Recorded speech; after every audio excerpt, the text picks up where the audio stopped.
Meus queridos irmãos, a paz do Senhor Jesus, queremos assim louvar a Deus pela vida dos irmãos da igreja que chegaram aqui nesta manhã para juntos também adorarmos e buscarmos a presença do Senhor. E nesta feita, irmãos, participando também deste simpósio para a Escola Bíblica Dominical, para a igreja, e falando também com os irmãos sobre a relevância de nós estudarmos, meditarmos e termos a palavra de Deus em primazia na nossa vida.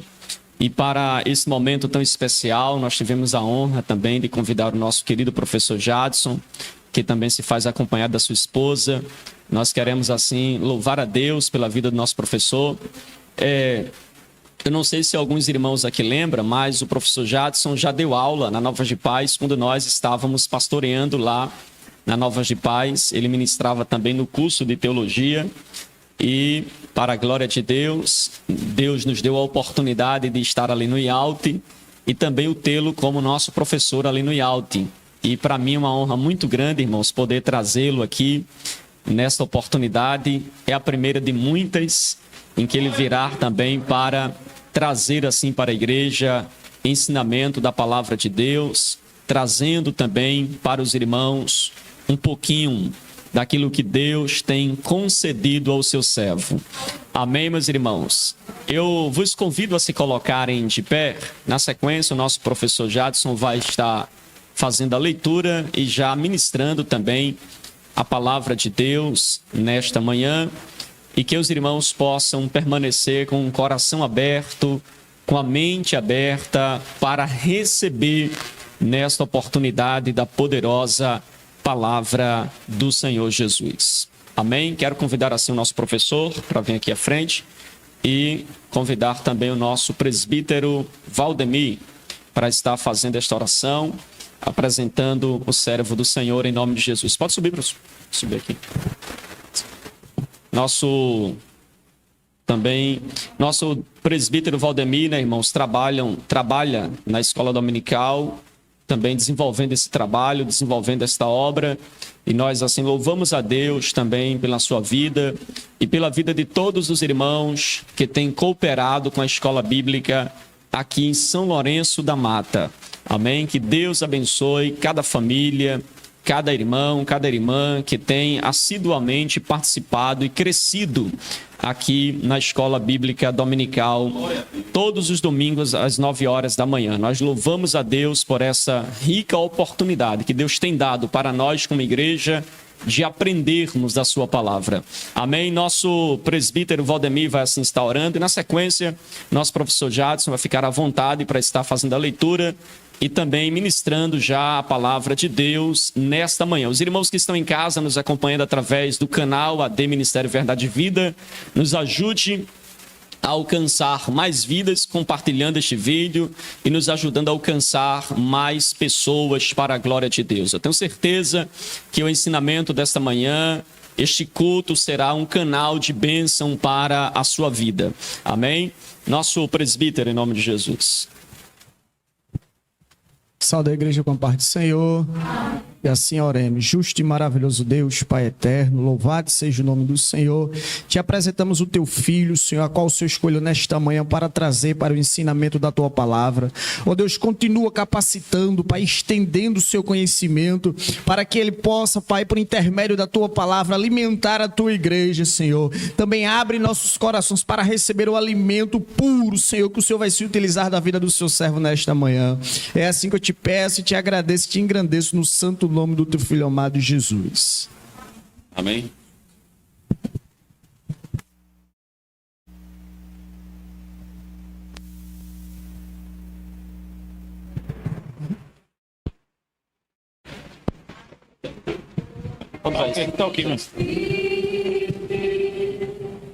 Posso crer no amanhã, porque ele vive.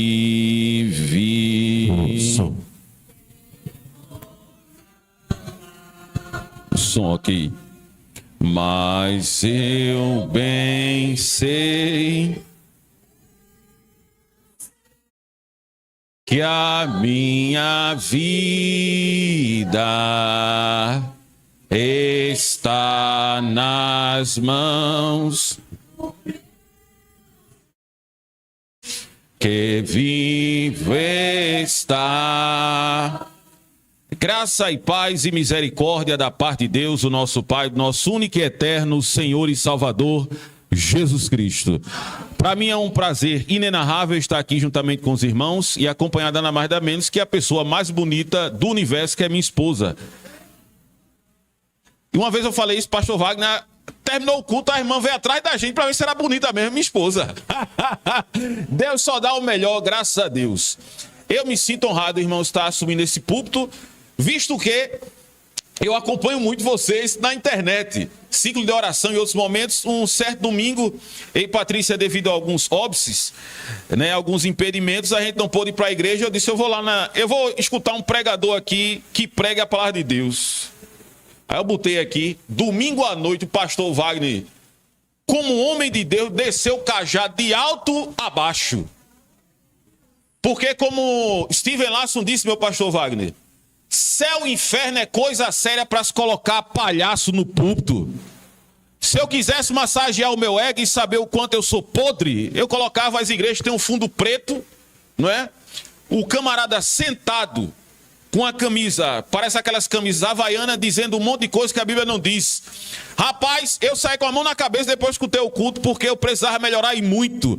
Porque é isso que serve a palavra de Deus. Né?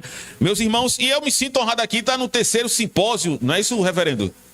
Aqui está com vocês. Deus faz o que a gente sonha, Deus realiza, né? Eu vi vocês pela internet e Deus, pela sua misericórdia, me trouxe aqui. Bem, o pastor Wagner foi muito, digamos assim, muito bom nas palavras, né? Pastor Wagner, eu sei que ele está aprendendo, mas ele está ali no seminário, eu sei que muitas coisas ele já sabia, né? E está ali, questão de título, e é de suma importância. Tem um livro, eu acredito que ele saiba também, que é o pastor como mestre, que é de John Piper e D.A. Carson. Mas sem mais delongas, irmãos, porque o relógio não é convertido, tá certo?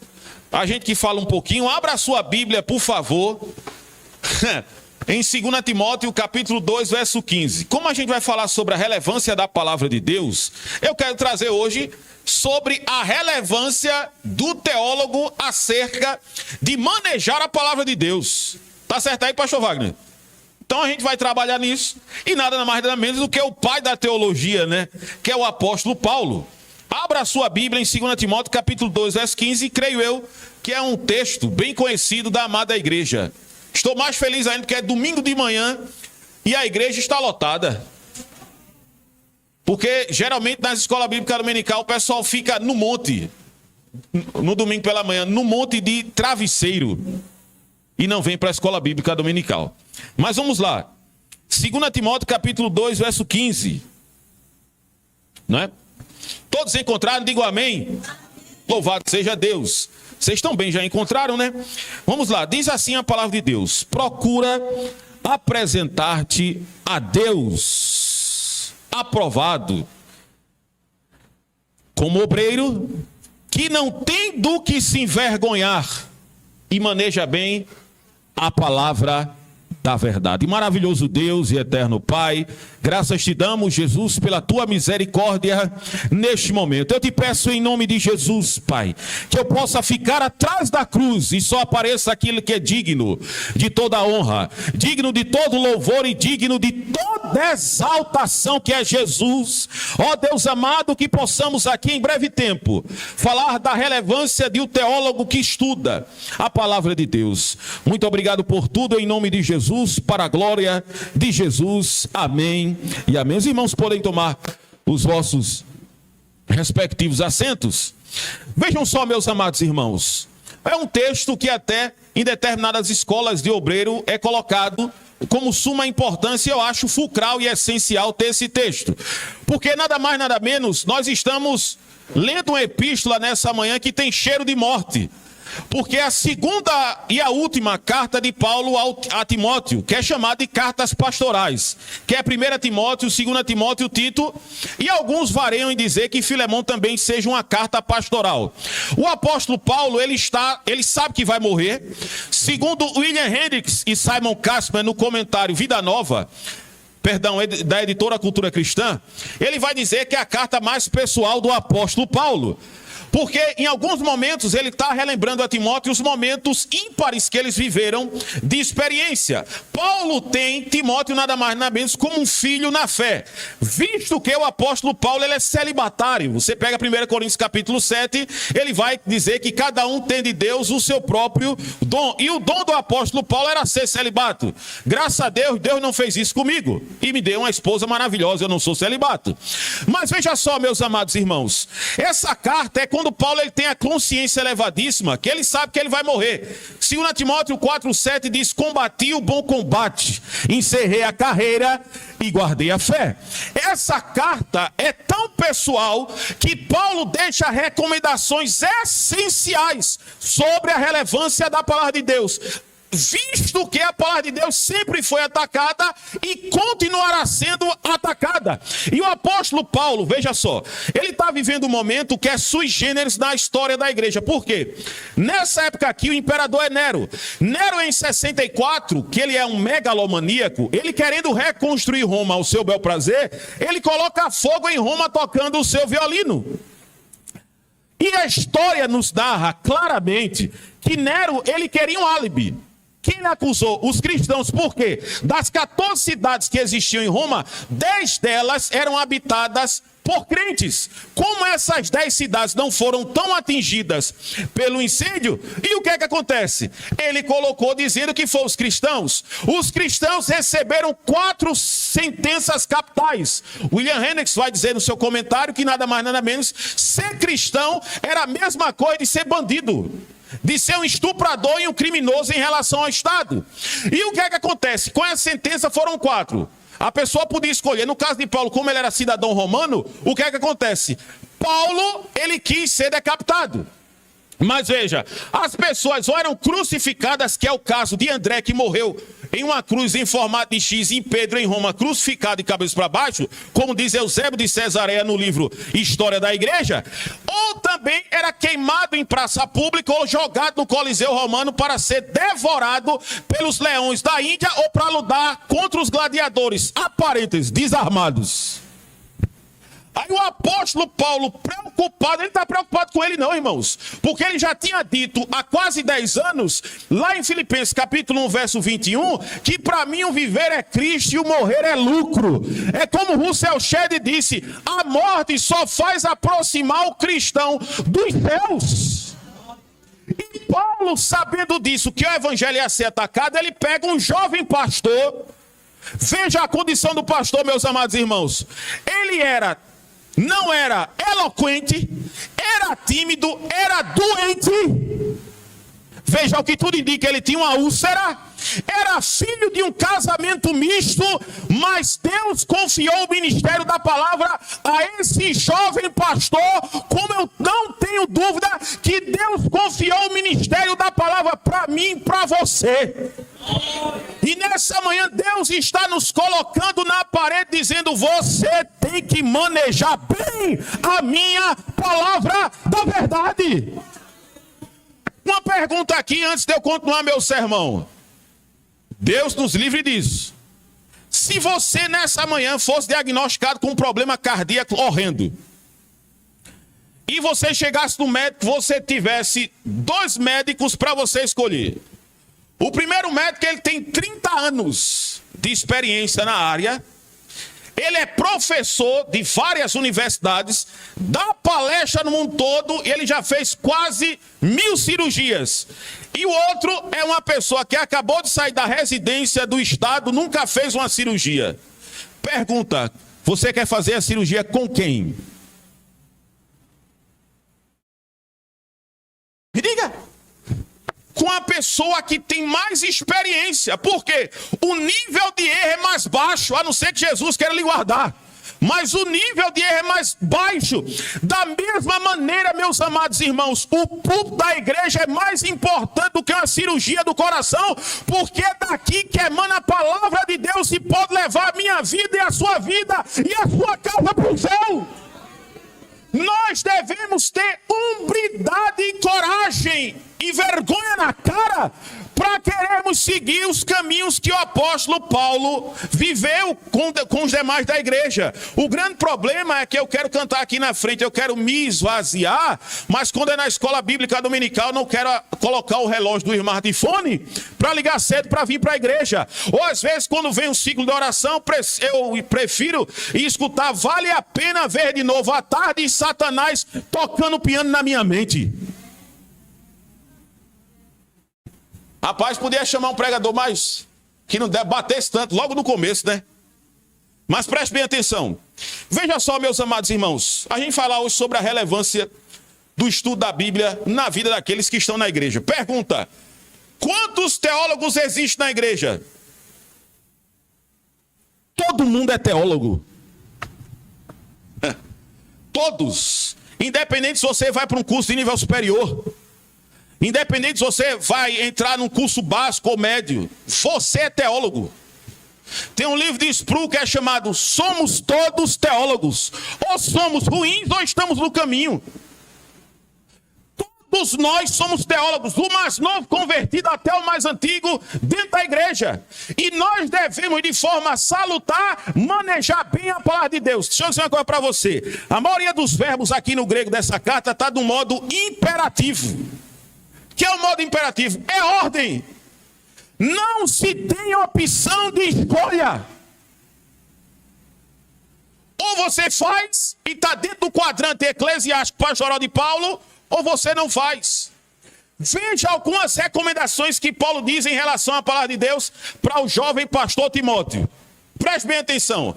A primeira delas, 2 Timóteo capítulo 4, verso 1 e 2, verso 2. Diz o seguinte: pregue a palavra em tempo e em fora de tempo. Reguarda, ensina com toda longanimidade e doutrina. Escute bem, é pregar a palavra de Deus. Não é para estar pegando dentro do púlpito da igreja e encontrar a história de carochinha. Pregar no púlpito da igreja a palavra de Deus como ela é. Verdadeira, diretiva, inspirada, que pode transformar vidas. A expressão paulina em grego é keruxotologon. A palavra keruxon, como também está no imperativo, não tem escolha. Não se tem escolha. Como também está no imperativo, ela é análoga, essa palavra é análoga ao arauto do Antigo Testamento. O arauto do Antigo Testamento, ele nada mais é do que o representante do imperador diante do povo. O arauto, ele tem uma responsabilidade tão singular que ele não pode nem acrescentar nem retirar a palavra do rei, visto que por causa disso ele poderia morrer. Meus queridos e amados irmãos, nós fomos chamados para serem arautos de Deus, para pregar a palavra de Deus como ela é, nua e crua. Por isso que ele vai dizer, em tempo e fora de tempo, não se tem escolha. Nós devemos pregar a palavra de Deus firme e diretiva. Para você ter ideia, veja só, Charles Spurgeon citando John Bunyan, que tem aquele filme chamado que nós conhecemos, que é O Peregrino, que eu acredito que você já assistiu ou até mesmo leu. John Bunyan, quando escreveu esse livro, ele estava nada mais do que há 10 anos dentro da cadeia, com vários outros problemas. Ele é citado por Hernando Dias Lopes num livro chamado Pregação Expositiva. Sabe o que Spurgeon diz de John Bunyan? É impossível ele citar uma frase e não citar um versículo bíblico. Se vocês cortassem o braço dele, o sangue dele cheira a palavra de Deus. Eu estou com a Bíblia aqui, que foi do avô de Patrícia, que Jesus guardou há pouco mais de 4 anos. O avô de Patrícia, infelizmente, devido às cargas onerosas de trabalho, e também, digamos assim, que ele não se deu conta da magnitude do que ele perdeu. O avô de Patrícia era analfabeto. Ele pregava, escute bem, ele pregava, ele se tinha vários textos decorados, porque ele via o pessoal da igreja citando e decorava. E ele pregava em cima disso, e com esse potencial e graça que Deus deu a ele, tanto ele quanto a avó de Patrícia, semi-analfabetos, conseguiram evangelizar Miroeira. Sabe como? Pregando a palavra de Deus.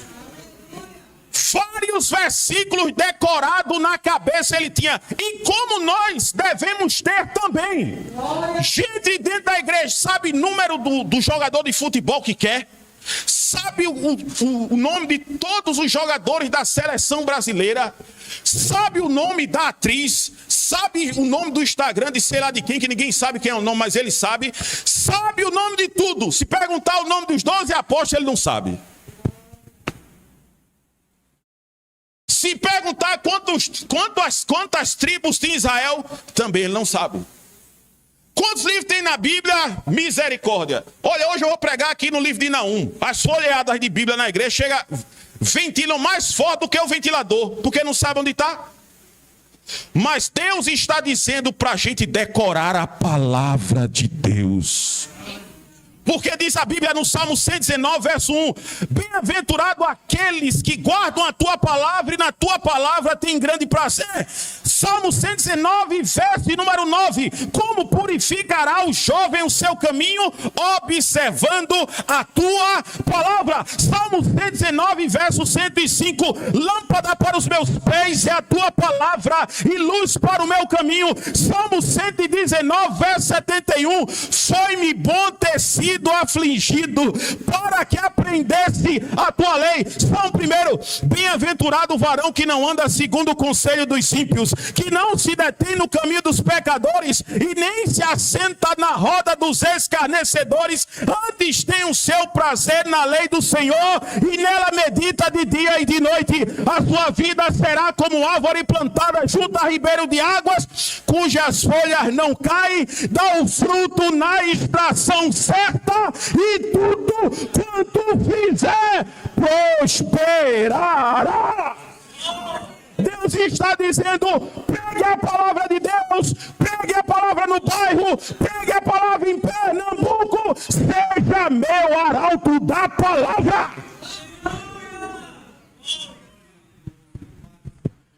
É verdade. Nós devemos decorar a palavra de Deus. Tem um livro chamado de Grant Osborne, Espiral Hermenêutica. Na parte do começo, no exórdio, ele diz assim: ele é arminiano. Eu não sei se ele era da Assembleia de Deus dos Estados Unidos. Mas é uma coisa bem interessante que ele diz. Todo teólogo, ele se perde. E até a igreja. Porque eles querem decorar nota de rodapé ao invés da Bíblia. É muito bonito citar Simon Cassian, citar Grant Osborne, Martinho Lutero, Calvino, John Knox, Jerônimo Savonarola e tantos outros. E a Bíblia? Fica em segundo plano. Ele diz no livro seguinte: decore o texto da palavra, e se o texto da palavra de Deus for contra a sua confissão da fé, dê um chute na confissão da fé e fique com a palavra. Por isso que você vê Paulo, pega Romanos capítulo 7, capítulo 10, várias expressões, está escrito em Oséias. Sabe por quê? Porque Paulo ele é treinado na escola do Rabino Gamaliel, que é avô do Rabino Gamaliel. Esses rabinos, ele tinha um hábito, sabe de quê? De decorar a palavra de Deus. Meus amigos, lógico que tem a praticidade. Se eles decoram a palavra de Deus, eles vão falar o quê?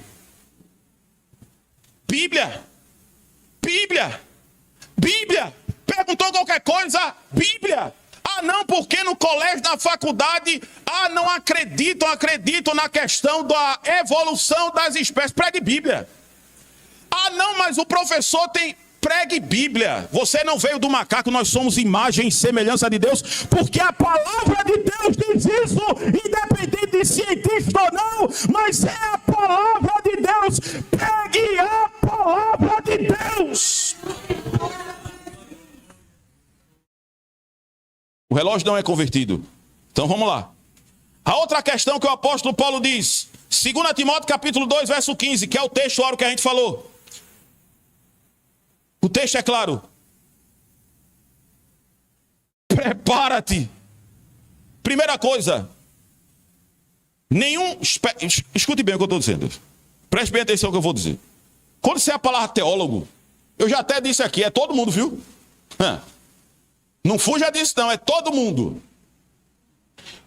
O texto diz, prepara-te como obreiro, bem aprovado, diante de Deus, que maneja bem a palavra da verdade. A palavra preparar, espoldazo no grego, que também está no imperativo, que é uma ordem de Paulo para aquele jovem pastor. Não tem como não se preparar. Charles Spurgeon dizia, o púlpito não é para o preguiçoso. Warren Webster, que morreu há 4 anos, dizia também o seguinte, que eu até botei lá nos meus status. Ele disse o seguinte, a maior vergonha da igreja, sabe qual é? É um pastor que não quer estudar. Porque um pastor que não quer se estudar, o estudo humilha ele diante de Deus juntamente com a oração. Por isso que tem um preparo. Por isso que tem um know-how. Lógico que não precisa você me convidar ou convidar a igreja para um almoço na sua casa, você mostrar as panelas. Não precisa.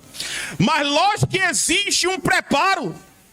Por isso que Paulo está dizendo a esse jovem que tinha problemas físicos, emocionais e tinha dizendo para ele, ó, não tem escolha, você tem que se preparar. Advogado, 5 anos estudando, prova da OAB no final. Médico, 6 anos. Psicólogo, 5 anos. Chega na igreja, não, hoje eu não estudei, hoje eu vou ver, hoje eu vou pregar aqui, debaixo da divina revelação de Deus. Sabe o que ele está fazendo? Está transferindo a responsabilidade de Deus, dele para Deus. Por isso que existe a necessidade de sempre nós estarmos estudando, meditando, crendo na palavra de Deus. E eu sei, assim como os demais que tem aqui nessa igreja, muitas das nossas experiências, muitas vezes é quando nós estamos preparando um sermão, que Deus fala cara a cara conosco através daquele sermão. Por isso que Paulo vai dizer, prepara-te como obreiro que maneja bem a palavra. A palavra obreiro vem da palavra ergaste, que era uma pessoa que trabalhava dentro da vinha.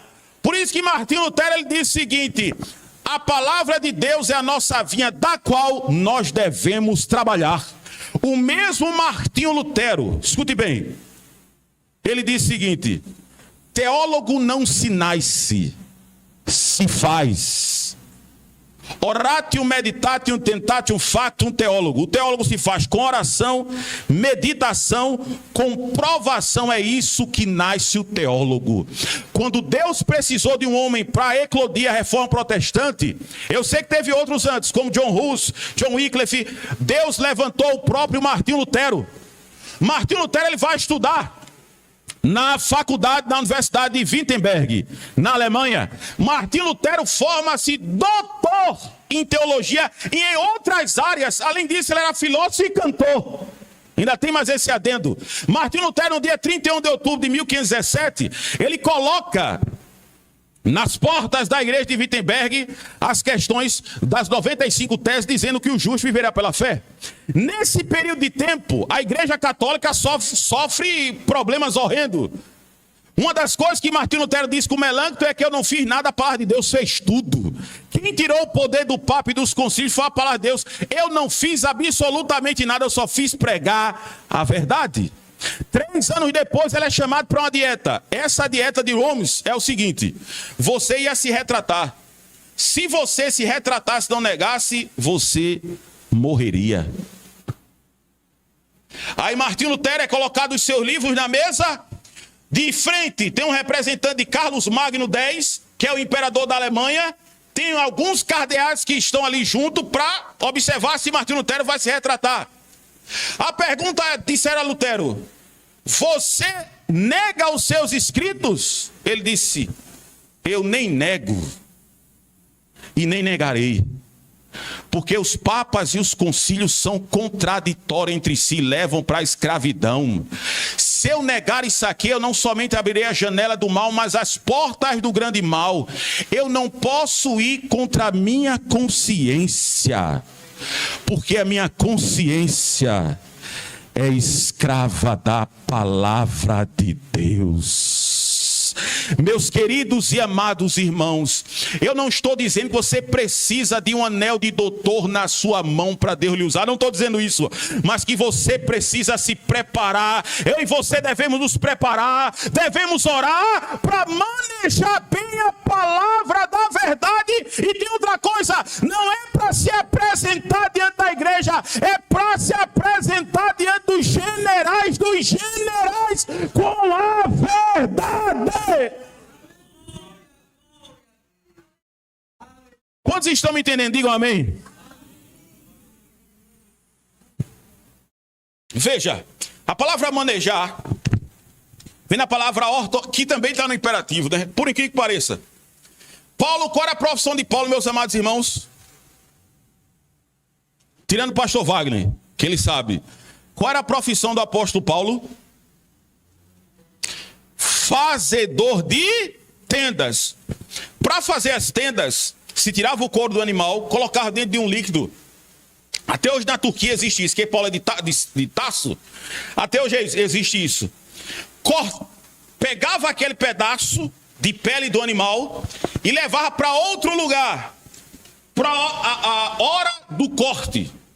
O corte, veja, tinha que ser de forma reta, porque como se não cortasse de forma coesa, a tenda poderia ter alguns buracos e com isso ia prejudicar quem comprasse as tendas. A ideia é a mesma. O corte orto quer dizer reto. Você vai estar com problema na coluna, você vai no ortopedista. Você está com problema nos dentes, você vai no orto, que quer dizer reto, dentista. Para deixar os... Dontista? Ortodontista. Muito bem, muito obrigado. Deixei de passar uma gafa por causa de você. Ortodontista. Porque ele vai deixar os seus dentes de forma correta. Por isso que Paulo coloca ortotomia, dá o corte correto no couro. Da mesma forma, eu e você tem que manejar a palavra de forma correta. De forma que o pessoal entenda e não olhe para você, mas olhe para o Deus que te enviou. Por isso que essa ideia de cortar de cima para baixo, e tem outra coisa, é se apresentar diante de Deus, que a maioria dos pregadores hoje estão mais preocupados com a plateia, agradar B, agradar C, mas o estudante de escola bíblica dominical e nessa manhã não é para se apresentar diante de A, diante de B, é para se apresentar diante do Deus Todo-Poderoso. Por isso que Paulo não é um pregador, tem até o livro, né? Pregadores como Paulo, de Círios e Borde, ou ele também tem outro livro chamado O Evangelho que Paulo jamais pregaria.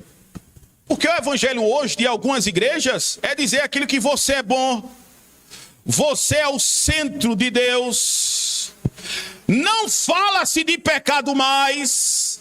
Há 60 anos, um grande pregador disse o seguinte, A.W. Pink: o homem moderno construiu um Deus sem ira e um homem sem pecado. Falar de pecado, fala isso não na igreja, não. A pregação, o tema da pregação, coloca aí 10 pontos para você ser feliz. 7 passos para conquistar a vitória. E a cruz de Jesus, cadê? Cadê o evangelho da cruz de Jesus? Não é pregado.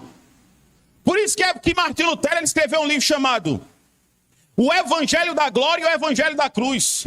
O Evangelho da Glória é para glorificar o homem. É para colocar o homem no status que não existe. É para dizer determinadas coisas que o homem quer escutar. Mas o Evangelho da Cruz, ele aponta para Jesus. Ele aponta para o sacrifício de Cristo. Ele aponta, como Paulo disse, o bem que eu quero fazer eu não consigo, mas o mal que está em mim, esse eu faço. E ele diz assim: ah, miserável homem que sou! Quem me livrará do corpo desta morte? Aí Paulo termina dizendo: Jesus, nenhuma condenação há para os que estão em Cristo Jesus. Meu irmão, você foi chamado por Deus, ungido por Deus e não pelos homens. É duro dizer isso numa manhã de domingo? É. Para a igreja aqui não. Não estou exaltando o pastor Wagner, porque eu conheço de perto e escutei também as mensagens. Não, vamos aqui para ver, para a igreja crescer, vamos colocar um método de crescimento da igreja. Olha, meus irmãos, quem está preocupado com metodologia de crescimento da igreja, ele não está preocupado com a verdade. Veja as igrejas hoje, luz preta, luz colorida, né? Até eu trabalhei como segurança em algumas boates, eu crente ainda, lá na boate dava tiro de canhão de gelo seco. As igrejas estão fazendo do mesmo jeito. Sabe para quê? Para encher o bolso dos pastores e ter ascensão social. Mas o evangelho da cruz não é esse não. O evangelho da cruz aponta é Ele que é o Salvador, é Ele que é o Senhor, é Ele quem deve ter toda a honra e toda a glória. Por isso que Martinho Lutero disse: a minha teologia se resume a isso. A minha teologia é a cruz de Jesus. Outro ponto que a gente vai ver aqui, que o apóstolo Paulo ele deixa bem claro: todos aqueles que têm relevância com a palavra de Deus, que vivem de acordo com a palavra de Deus, claro, ele vai viver experiências de acordo com a palavra de Deus, a não ser que ele seja hipócrita.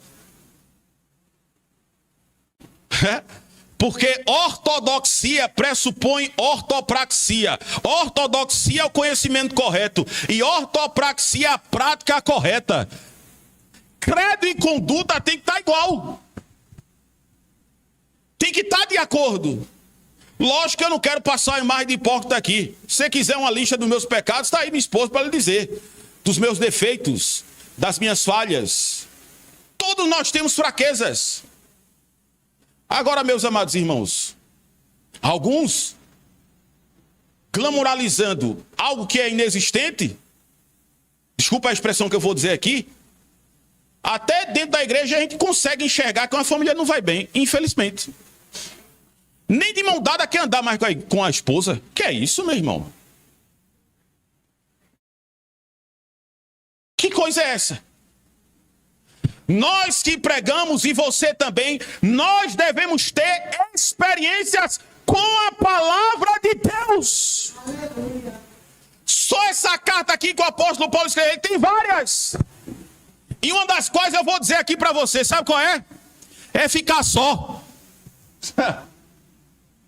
Ficar só. Às vezes Deus permite que ninguém nem ligue para você, que nem lhe visite, que o pastor esqueça de você, que seu nome não seja nem dito na igreja. Sabe para quê? Para você ter experiência com ele, você e ele só. Não é verdade, minha princesa? Até mesmo o cônjuge de lado parece que não está vendo nada. Deus cega. Eu sei que às vezes é errado, mas Deus cega. Só o apóstolo Paulo aqui, John MacArthur vai dizer o seguinte, que só o apóstolo Paulo em 30 anos, ele fez várias viagens missionárias. Inclusive, se o apóstolo Paulo tivesse vivo hoje, ele tinha evangelizado o mundo 53 vezes. Só o Novo Testamento colocam 3 viagens missionárias. Só a pé, Paulo passa a Via Ignácia, que até hoje está na Europa, a pé. Paulo, só para você ter ideia, ele foi preso 3 vezes. E a última ele morreu na prisão Marmetina. A prisão Marmetina até hoje tem na Itália, que é um ambiente totalmente insalubre. Estou certo aí, Patrícia? Insalubre. Um momento que estava na antessala do martírio, quem saia de lá saia doente. Aí Paulo vai dizer em 2 Timóteo capítulo 4. Toma cuidado de Alexandre Latueiro, que me causou muitos males. Afasta-te dele, porque resistiu todas as nossas palavras. Na minha primeira defesa, sabe o que ele vai dizer? Não tinha ninguém. Antes, todos me abandonaram. Paulo só Paulo escreveu 13 cartas. Quantas pessoas não passaram, meu pastor Wagner, pela mão do apóstolo Paulo? Imagina só. No momento que ele mais precisou, ele estava só, humanamente falando.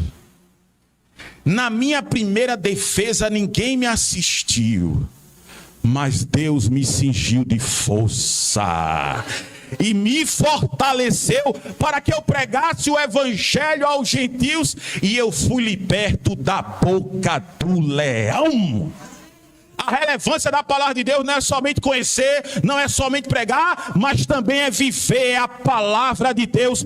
Deus nos colocou aqui nessa manhã para dizer para você: você entende, você prega, mas você vai viver a experiência que você ainda não viveu. Só o apóstolo Paulo, meu irmão, lá em Filipenses, as maiores cartas que Paulo escreveu, você pensa que foi no ar-condicionado, no notebook i7, com 32 RAMs de memória e com a impressora do lado, no ar-condicionado? Ah, eu errei aqui, eu quero voltar. Não! O apóstolo Paulo escreveu da cadeia. Na cadeia, a experiência que Paulo viveu em Filipenses é algo ímpar. Porque veja só, a estratégia de Deus para ganhar o Império Romano foi colocar os crentes dentro da cadeia. Richard Baxter dizia: quer ver a igreja crescer? Coloque o pastor na cadeia. Misericórdia, né, pastor Wagner? Sabe o que Paulo faz da cadeia? Ele faz um centro evangelístico. O soldado chegava perto dele, ele disse: você precisa conhecer Jesus. Quem é esse Jesus? Meu Jesus é maior do que César, é maior do que Pôncio Pilatos. Ele disse: quem é esse? Ele manda na cadeia, ele manda nos ares, basta uma palavra dele, o milagre acontece. Ele disse: quem é esse? É esse que me salvou e me colocou aqui para pregar para você e você se converter. Lá na cadeia de Roma, para você ter ideia, a guarda era feita do sistema prisional romano pela guarda pretoriana romana. Pessoas de alto grau de segurança máxima ficavam embaixo da casa de César. Só César, ele tinha desvios morais e sexuais. A guarda pretoriana romana se via até de objeto sexual do imperador. Aí Paulo diz em Filipenses 1:12, ele disse: eu quero dizer para vocês, irmãos, que o sofrimento que aconteceu comigo serviu para maior progresso do evangelho, de maneira que toda a guarda pretoriana escuta o evangelho. Quando Paulo termina a carta, quando Epafrodito leva a carta para a igreja em Filipe, que estava preocupado com ele, ele diz o seguinte: olha, os santos da casa de César vos saúdam, ex-homossexuais, ex-idólatras, ex-adúlteros, ex-assassinos, ladrões. Mas ali na cadeia, a experiência que Deus deu através da palavra foi para que eles escutassem o evangelho. Outrora prostitutos, homossexuais e outras coisas, agora santos, lavados e remidos pelo sangue do Cordeiro.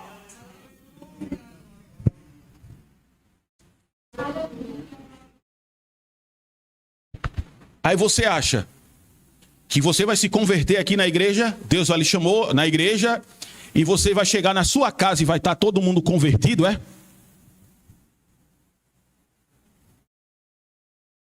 Ou você acha que Deus vai permitir você ter experiências maravilhosas com Deus através da oração? Eu sou fruto de oração.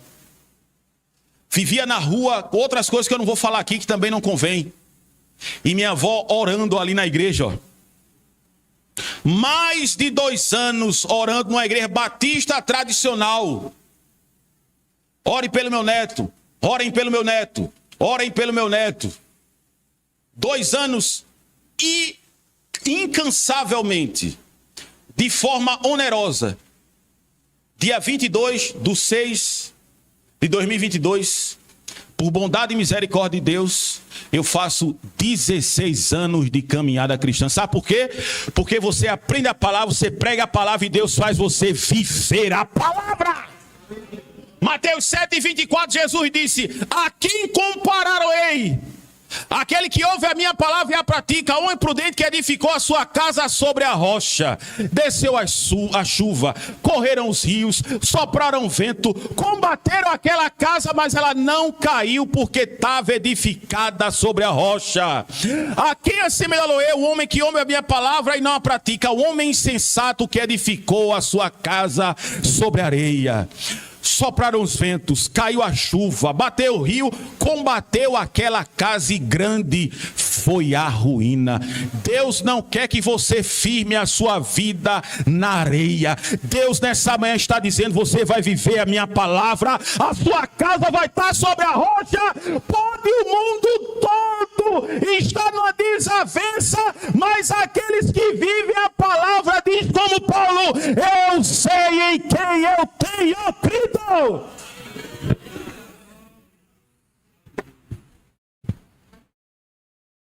E uma das coisas, e eu vou terminar aqui porque as horas não são convertidas. Abra aí em 2 Timóteo capítulo 1, verso 6.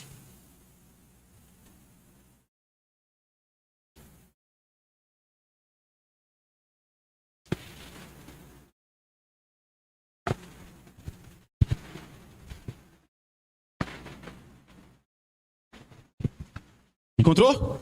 O que é que diz o texto aí?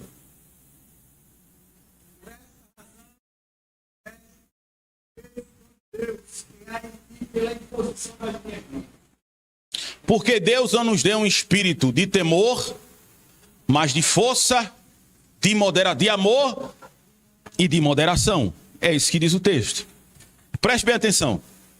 O apóstolo Paulo, muita gente está apostatando da fé. 2 Timóteo 4,10, ele vai dizer: Demas me desamparou, amando o presente século. Tito foi para a Dalmácia. E outras coisas que ele vai dizer. Por quê? Devido à perseguição, a apostasia cresceu. A apostasia, ela serve, é ruim, mas a perseguição serve para duas coisas. Para mostrar quem maneja a palavra e vive, e aqueles que vivem só de ilusão a palavra. Que aqueles que vivem de ilusão, eles vão embora. A perseguição serve para dividir. Aí Paulo diz: olha, Timóteo, continua acendendo a chama do evangelho. Essa analogia é porque em Roma se tinha uma fogueira bem alta com quase 30 metros de altura. Pessoas eram pagas para colocar lenha na fogueira, porque a fogueira era o símbolo de Roma. Aí Paulo está dizendo àquele jovem pastor doente, tímido: Timóteo, a única maneira da apostasia não pegar, sabe qual é? Mantenha o teu coração avivado no evangelho. Mantenha o teu coração aceso pelo evangelho. Martinho Lutero dizia o seguinte: quando eu leio a palavra de Deus e meu coração não queima, para mim eu tenho alguma coisa errada. Eu sei que não é bem assim. Quando eu oro e quando eu leio, eu não sinto meu coração avivado, eu peço mais misericórdia de Deus, porque eu quero manter o fogo aceso. E eu vou dizer mais: um crente que lê a palavra, que prega a palavra, que estuda a palavra, que tem experiência com Deus, ele é totalmente avivado. Ele não precisa ser doutor, ele não precisa ser pastor, mas se colocar um simples fagulho na fogueira, ele começa a se agitar. O avô de Patrícia, tranquilo, parecia uma pessoa normal, mas quando cantava um hino perto dele, o culto não era na igreja, não. Onde cantasse um hino, o culto começava ali com ele ali, ó. Eu tive uma experiência inenarrável com ele. O tio de Patrícia, que Jesus também guardou, ele tinha um problema com questões alcoólicas. E a gente foi visitar ele no hospital do leproso, né, Patrícia? Lá em Miroeira. O avô de Patrícia, com 80 e tantos anos, de bengala, a gente foi lá. Como a gente andou devagarzinho, a gente chegou lá, visitou o tio de Patrícia lá. Todo mundo se alegrou, pegou a harpa cristã, abriu, precisa nem ser afinado. Precisa só ter comunhão com os céus. Abriu a harpa, começou a cantar e lá vem outro, um homem chamado Paulo. Desviado da igreja, a igreja expulsou ele. Infeliz lá na igreja, o avô de Patrícia. Meus amados irmãos, nunca vi um negócio daquele. Quando a gente começou a cantar, ele já foi direto. Já foi logo fazer o apelo para saber se aquele rapaz queria aceitar Jesus. E naquele dia Paulo aceitou Jesus. Sabe por quê?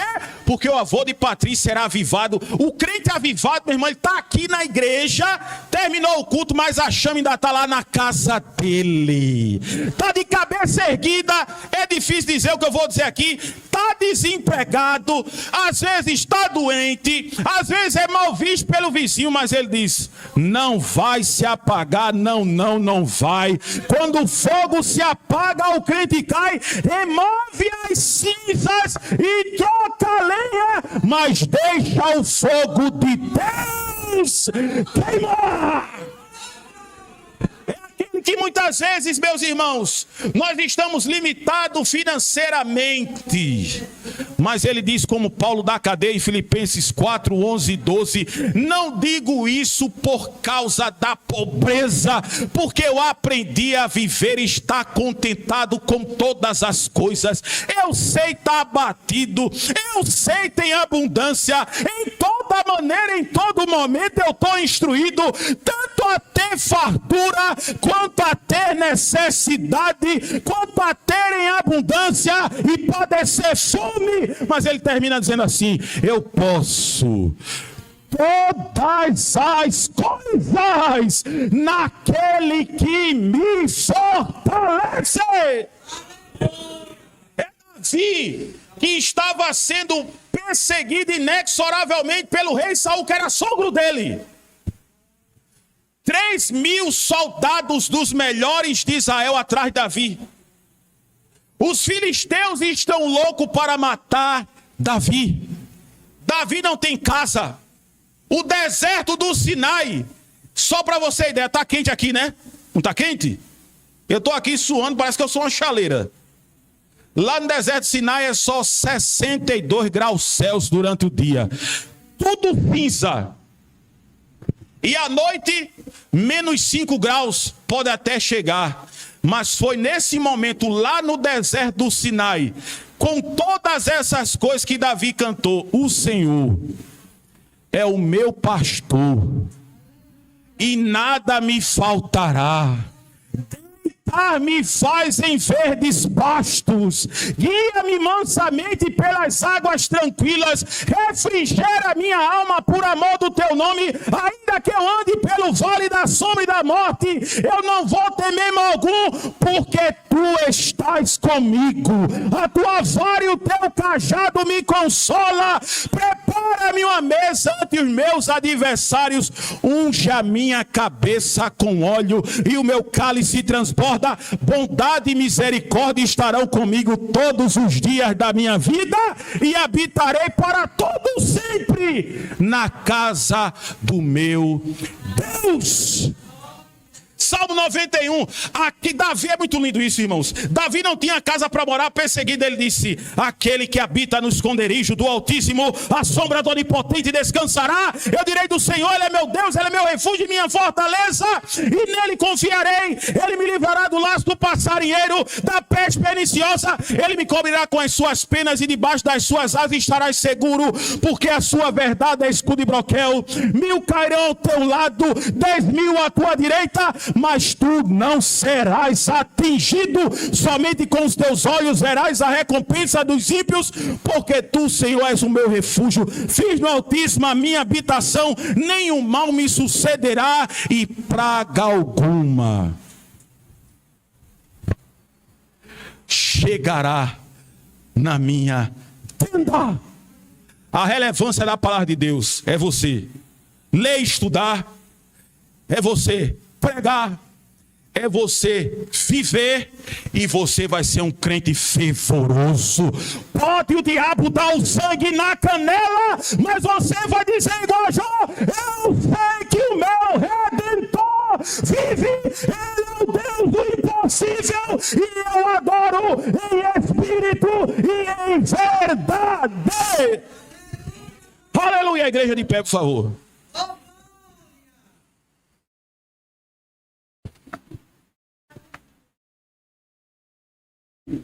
Louvado seja Deus. Eu sei que isso é um simpósio.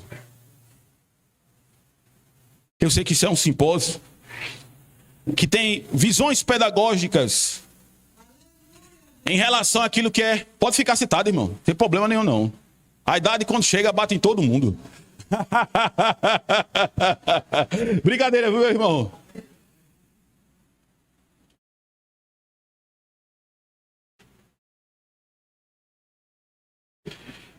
Tem um hino que eu gosto de cantar.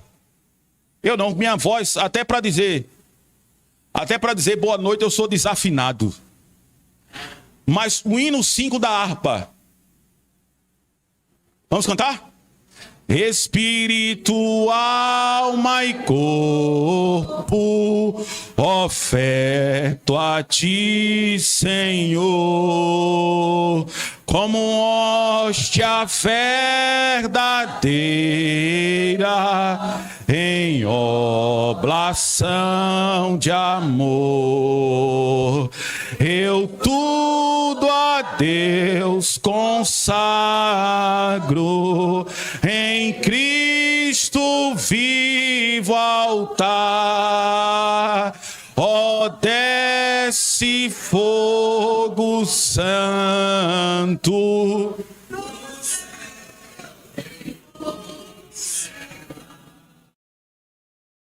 Sou teu, ó Jesus Cristo, teu sangue me comprou. Eu quero a tua graça, pois de ti sempre sou. Eu tudo a Deus consagro,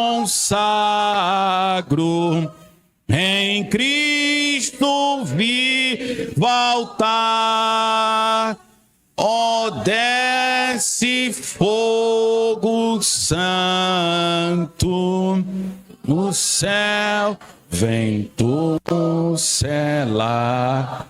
Meus queridos irmãos, me sinto honrado estar aqui juntamente com os irmãos, né? Embora que a gente mora no reino tão distante, né? Lá em Paulista, do outro lado do mundo, me sinto honrado. E que Deus assim aplique a sua palavra em nossos corações e que possamos entender a palavra, pregar, viver e ser cristãos fervorosos para a glória de Deus em nome de Jesus. Amém?